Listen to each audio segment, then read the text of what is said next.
ठीक हो जाए नाम भरा लो याद रखो मास्क लगा हो और कौन जरूर देते ही हो ये हर कोई ना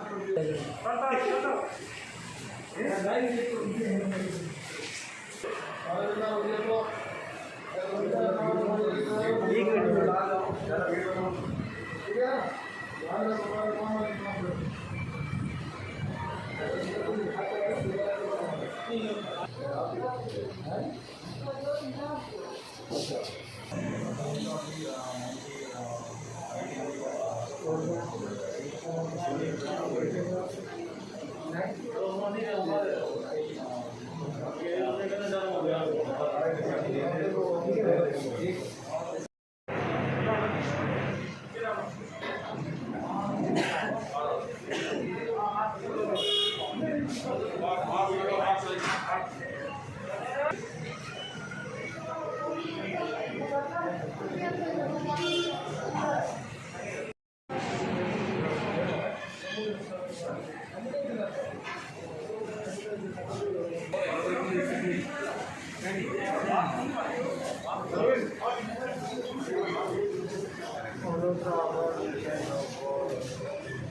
ऐसा है कि कोरोना की जिस तरह से देखा जाए तो पूरे देश के अंदर ही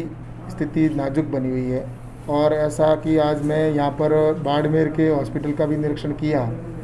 और निश्चित रूप से इस बीमारी का जो है उसकी सुविधा और इस दृष्टि से पूरा यहाँ पर निरीक्षण किया गया। और मैं सोचता हूँ कि आने वाले समय के अंदर हम सबको मिलकर इस बीमारी से निजात पाना है, तो इसके लिए सामूहिकता से काम करना होगा। और आज यहाँ पर जैसा कि ऑक्सीजन की भी बताइए, तो इसके लिए मैंने यहाँ पर ऑक्सीजन सिलेंडर के लिए यहाँ पर घोषणा भी की है और मैंने 50 लाख रुपए भी कहा है कि रेगुलेटर की या जो भी आवश्यकता होगी तो बाड़मेर ज़िले के अंदर बालोतरा को 25 लाख रुपए और 25 लाख की व्यवस्था बाड़मेर हॉस्पिटल के लिए की है। तो मैं सोचता हूँ कि जैसी भी आवश्यकता होगी वहाँ पर भारत सरकार है वो निश्चित रूप से यहाँ के हॉस्पिटल स्टाफ के साथ खड़ी है, हॉस्पिटल के साथ है, पेशेंटों के साथ में है। और निश्चित रूप से मैं तो ये कहता हूँ कि आज जनता को आवश्यकता है ऐसे समय के अंदर उनके साथ में खड़े रहने की, तो निश्चित रूप से मैं ये कह सकता हूँ कि जनता हमारी भगवान है और उनके लिए जो भी हम कर सके उसका हम प्रयास कर रहे हैं। लेकिन राजस्थान के अंदर मैं देख रहा हूँ कि ये कोरोना की जो स्थिति इस तरह से भयावह बनी है, ये अगर समय रहते राजस्थान की सरकार ने ध्यान रखा होता तो मैं सोचता हूँ कि इतनी भयावह स्थिति नहीं बनती। लेकिन सिर्फ राजनीति की गई और उसकी वजह से आज राजस्थान के अंदर ये भयावह स्थिति बनी है कि कोरोना के एक पेशेंट है वो गाँवों के अंदर भी हो गए। पिछली बार ये कोरोना के पेशेंट जहाँ तक मैं सोचता हूँ कि शहरों के अंदर ही थे, लेकिन आज ये कम्युनिटी के अंदर पहुँच चुका है, गाँवों के अंदर भी पहुँच चुका है। इसके लिए जन जागरण का बहुत बड़ा काम हम सबको मिलकर करना है। और मैं तो यही कह सकता हूँ कि इस समय इस कोरोना के संकट के अंदर जिस तरह से प्रधानमंत्री माननीय नरेंद्र मोदी जी ने जहाँ ऑक्सीजन की व्यवस्था करनी थी, तो उसके लिए चाहे उसके लिए टैक्स को हटाने का विषय हो, चाहे फॉरेन से हमारे को अगर ऑक्सीजन की लाने की व्यवस्था करनी हो, तो वो सारी प्रधानमंत्री जी एक परिवार की तरह जिस तरह से खड़े होकर वो सारी व्यवस्था कर रहे हैं। और चाहे ट्रेन से ऑक्सीजन सिलेंडर के पहुंचाने की आवश्यकता हो तो उसके भी प्रयास किए जा रहे हैं। और मैं ये कह सकता हूं कि प्रधानमंत्री जी के नेतृत्व में निश्चित रूप से प्रयास किए जा रहे हैं कि इस समय देश के अंदर जिस तरह से कोरोना की महामारी फैली है उसको हम ख़त्म करें। इसके लिए प्रधानमंत्री जी पूर्ण रूप से निश्चित रूप से हर संभव प्रयास में लगे हुए हैं और मुझे पूरा विश्वास है कि हम सब मिलकर इस महामारी से निजात पा पाएंगे। और इसके लिए हमें मुख्य रूप से जैसा प्रधानमंत्री जी ने कहा कि 2 गज की दूरी, मास्क है ज़रूरी, सैनिटाइज, हाथ धोना, ये हमारे जीवन का अब हिस्सा बनाना होगा। वरना गांव के अंदर देखते हैं कि गाँवों के अंदर आज स्थिति है कि कोई व्यक्ति न तो मास्क लगा के खड़ा है